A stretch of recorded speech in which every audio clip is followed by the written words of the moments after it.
ഇതിനെപ്പറ്റി എന്താ പറയുക, ഇത് അവിടെ പൊങ്ങിയിരിക്കുന്നുണ്ടോ ഇവിടെ താഴ്ന്നിരിക്കുന്നോ ഇതൊന്നും ബോധോടായിരിക്കില്ല എന്നുള്ളതാണ് ഏറ്റവും വലിയൊരു സംഭവം.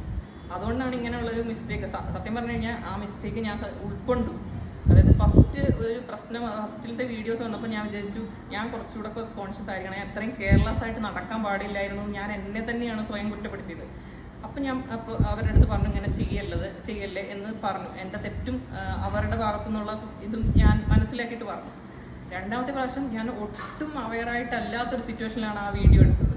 അപ്പോൾ എനിക്ക് അതിനെപ്പറ്റി എന്താ പറയുക, എൻ്റെ ഭാഗത്ത് മിസ്റ്റേക്ക് ഉണ്ടോ എന്ന് ചോദിച്ചു കഴിഞ്ഞാൽ ഉണ്ട്. ഞാൻ അവിടെയും കെയർലെസ് ആയിരുന്നു.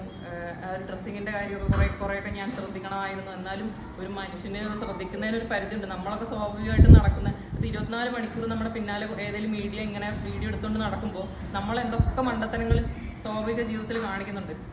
അതേപോലെ തന്നെ ഒരു പ്രോഗ്രാമാണെന്ന് പറഞ്ഞാലും നമ്മൾ കോൺഷ്യസ് ആവാത്ത സിറ്റുവേഷൻസ് ഉണ്ടാവില്ലേ. അപ്പം അങ്ങനെ അതാണ്